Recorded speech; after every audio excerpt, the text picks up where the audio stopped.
we'll open it up for questions for Coach Traylor. Just use the raise your hand function. Greg, you're up first.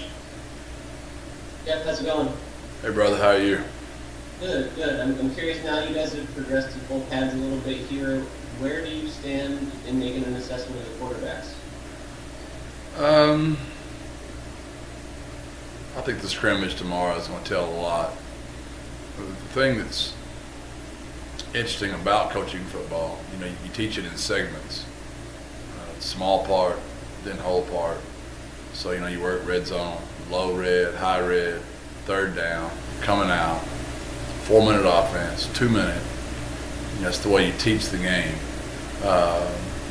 That makes some quarterbacks look better and makes some quarterbacks look worse. And some guys do better when you actually go out there and play the game.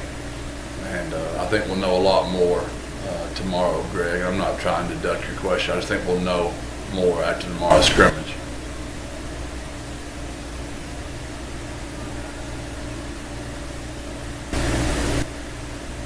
Anything else, Greg? I'll come back later. Okay. All right, Chase, you're up. Travis, you're on deck. Good morning, Coach. Good morning. Coach Lunny and Kyle both gave us a stat last week that you guys are one of only 5 programs in FBS that have 4 quarterbacks with starting experience. With all that experience, how beneficial is that in that room right now? I know they're all competing, but also, constructively helping each other. I actually bragged on those guys yesterday. I went in their meeting and just let them know how proud I was of them. Just the camaraderie. They're all sharing reps. We're trying to make this thing as equal as possible. Yet they're always encouraging each other. They're always helping each other. Not only do we have the most experience for starts, top 5 in the country, our room gets along better than anybody in the country. So that's a huge credit to those young men and their families. They know we're going to have to pick one eventually, and there's going to be a 2. That's going to be tough on some kids because they're all very deserving and they're all great kids. I know it's early, but did you see yourselves playing multiple quarterbacks in the game? I would rather not. I don't want a quarterback having to look at the sideline. I do like for the second quarterback to always have some role in the game so they can get some snaps in game situation. But I don't want the starter feeling like he has to look to the sideline every time he makes a mistake. I don't know how this thing's going to actually play out, but that would be my plan. Excellent. Thank you, Coach. All right, Travis, you're on deck. You're on deck. Yeah, what have you learned about Frank Harris, the player, the person, and kind of understanding his journey the last couple of years with all the injuries he's gone through? We talk about it, not a lot, but we talked about it more when I was watching him train and how hard he was working and how unfortunate he's been. So he's worked extremely hard with Ryan Philo, Nick, to make sure his body's right. And he's a great kid, comes from a great family. Who couldn't be rooting for Frank? You can't help but love Frank, and hopefully he'll stay healthy this year. And it won't be for lack of effort if he doesn't, I can promise you that. Do you still see that explosive athleticism that has kind of always made him the player that he is? Yeah, he's still got the pop. He can still go. And he likes to remind me all the time how many dunks he had in high school and how explosive he was on the gym floor as well. So I look forward to seeing that in part of Frank's game as well.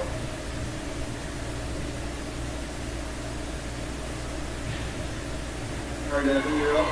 Greg, you're on deck. Ooh, I don't know if that was. Hey, Coach. I up, was going to ask you a little bit about Josh Atkins. What are you seeing at him, of course, strength there in the offseason and needing for that QB job? A 20-game starter, just a guy that's played a lot of football,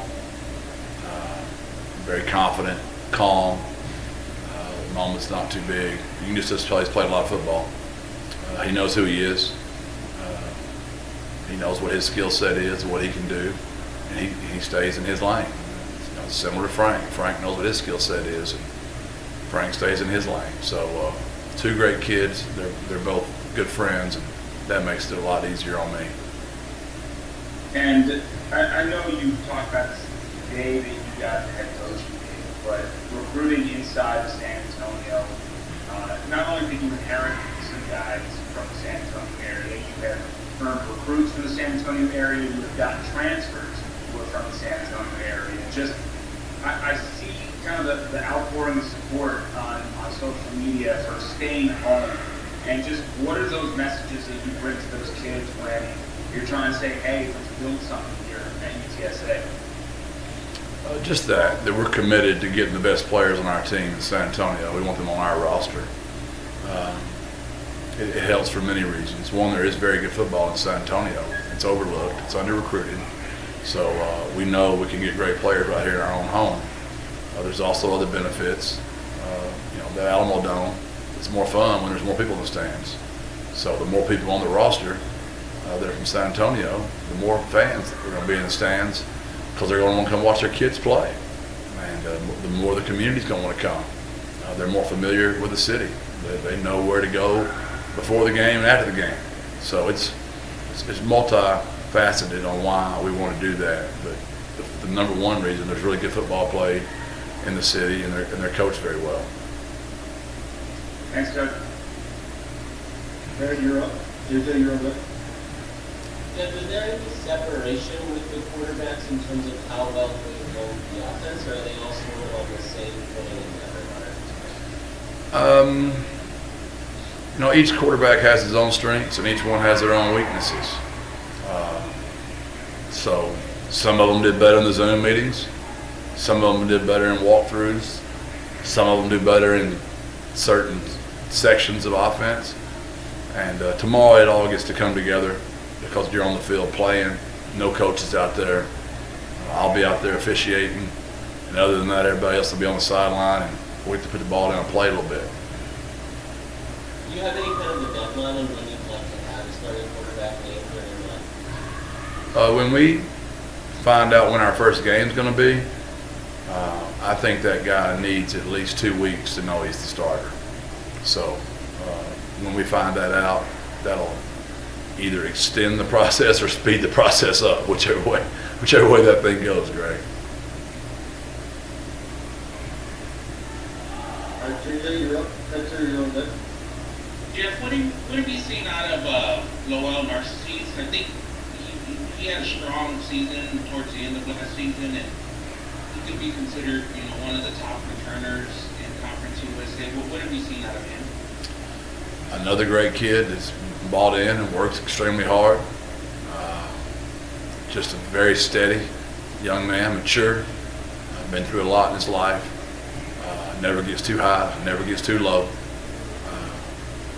Just a super young man. And you can see why they all get along so well.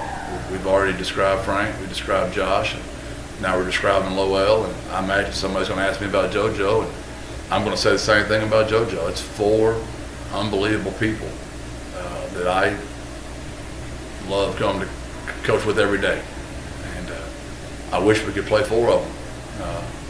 I really do. I did want to ask you,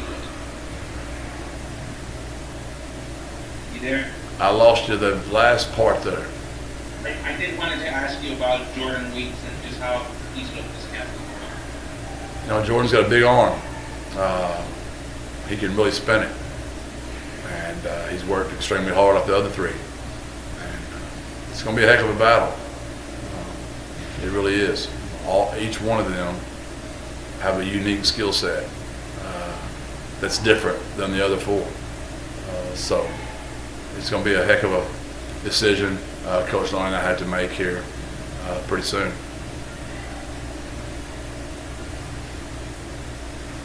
All right, thank you. You're up. Greg, you'll have the last question.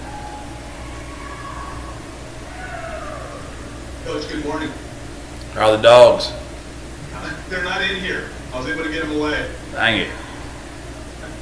you know, we're obsessed with the quarterbacks, and you know, I'm sure you enjoy answering all kinds of questions about it.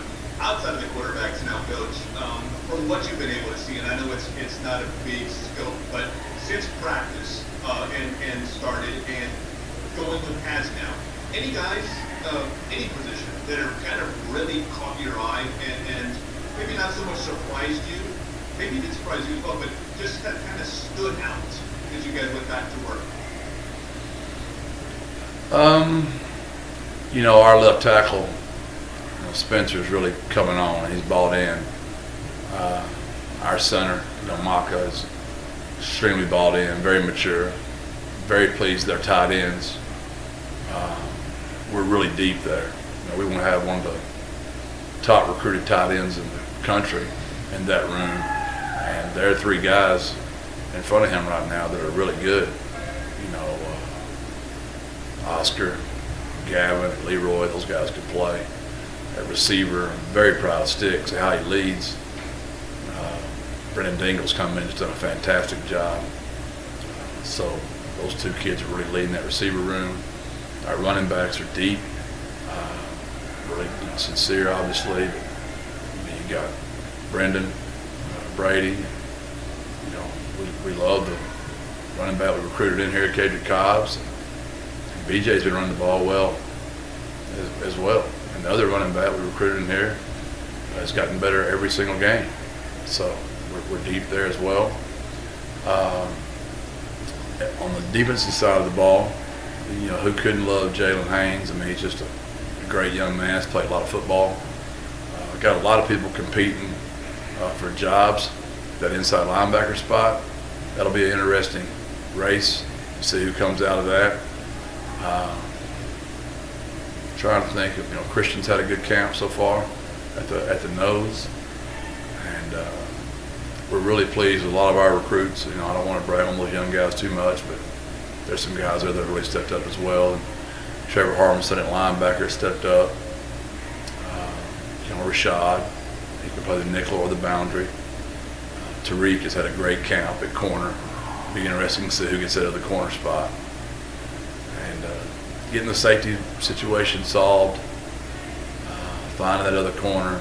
Still some great battles going on. Got to get some depth on the O-line. Depth's where we're really worried. Few spots of starters we got to figure out, but depth we're really concerned about. Coach, and then unrelated to UTSA football, but related to San Antonio, the Spurs' 22-year playoff streak came to an end yesterday. As a fellow coach, I just wanted to see if you have any thoughts on what it takes to go on that kind of a run. First of all, I'm a huge Spurs fan. I'm a huge basketball fan. Who you can learn from Pop every day by watching him. And, you know, it just goes right along with my year so far. That when I come to San Antonio, we get COVID, social injustice, and now the Spurs don't make the playoffs. So 2020 will definitely be a year that we will always remember for sure. But just, I don't know if people really understand how hard that is to do at the highest level, to be that consistent. And then the culture, you talk about culture, how their culture and how Pop does such a great job taking care of his players, how his players defend him and how he defends them. It's a unique deal we all get to watch. And I hope we all understand how special that really is. Thank you, Coach. Hey, Greg, your last? Yeah, since we last talked, a lot of the focus around college football has been on myocarditis, the heart condition that's arisen in some athletes that's the cause of COVID-19. I'm curious, how much have you learned about that, and how much of a concern is that? You know, it's something I don't know anything about at all. But I know Dan Bellamy and Nick Turner and the people we have in our hospitals that take care of our team. I know they're very up to date on it. You've got some doctors saying one thing, some doctors saying another thing. So I'm going to let the medical people keep me informed on that kind of stuff and just go from there, Greg. Do they have a direct line to the players to keep them informed about what's going on with that new risk, or do you relay some of that to them? How do they stay in contact? Yeah, I mean, Dan's there with them every day. Nick's with them every day. Those kids have a total open line. They're informed of everything. You know, they're tested, temp checked, and there's a. I guess my deal on all that is, do you really believe that they're not here, they're going to be better protected? You want to, if they're here, it's funny how people have to spin the narrative that you think just the football players are going to be the ones getting stuff. I mean, it's going on all over the country, and we test our players. We know how many on our team have had it the entire summer. So we know we're way safer here than we would be not here.